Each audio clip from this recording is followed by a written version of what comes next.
Hi everyone, I'm really happy to hear that these videos have been helping you a lot and that you've been learning a little bit from me. The main reason why I've been wanting to put these videos together is because many people have asked me, Bianca, how is your Korean so good? You've only been here for 2.5 years. How did you manage that? And the answer to this question is not an easy one because there's not one way that I've learned Korean. I've been utilizing many different ways, and through these videos, I'm trying to put what I've learned into an easy structure for you to follow.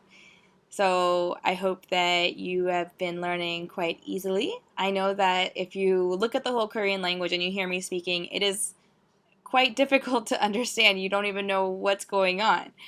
But hopefully, over the course of the next couple months, you'll be learning a lot through these videos, and hopefully in an easy way. So there are a few things that I've come to realize as I've been learning Korean, and I want to share those with you. Hopefully they will make a little bit of sense as you're learning Korean, so you kind of get to understand a little bit about the language. Well, if you might have noticed, I didn't really show you how to say I, he, she, we. I didn't teach you how to say those types of words. It's because those are not always necessary. Although in the video I introduced it as I am going or I want to eat, I've introduced it as I. In the actual structure, I is not present in that sentence. So just keep that in mind. If I wanted to say I am going, I would have to say 저는 가고 있어요. But I just taught it as 가고 있어요 because you can say it that way. You don't have to add the subject in the sentence in order to know who is talking or who you're talking about. So that is one interesting thing about Korean, that the subjects are not always present, but within the context of the sentence, you know who is doing the action. Another thing I wanted to explain is why I started showing you how to say I am going somewhere or I want to go somewhere.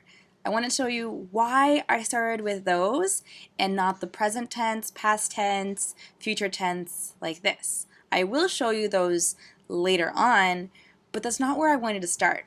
And the reason is simple, because the infinitive verb always ends with da. So 가다, 오다, 먹다, like this.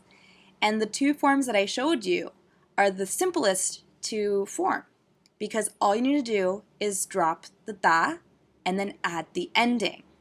Let's take 가다, 오다, and 먹다 for example. Let's drop the da on all of them. So we have 가, 오, and 먹. All right? So in the first one, 가, it ends with an ah sound, an a, like ah. O, you have the O sound, and mok has a consonant sound. It sounds like a K at the end. So depending on what sound a verb has, it's going to cause the ending to be a little bit different in the past, present, and future tenses. And some of these can be a little bit confusing if you have no basic background of the Korean language, which is why I decided to do all the ones that don't require changing any of these words. I'm going to give you the present tense so you could hear a little bit of the difference. Present tense of 가다 is 가요. Present tense of 오다 is 와요. Present tense of 먹다, 먹어요.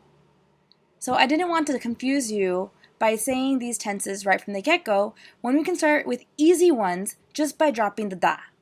And that is why I decided to do those first, because these tenses, I am going and I want to go, don't require you to change any of the infinitive verb.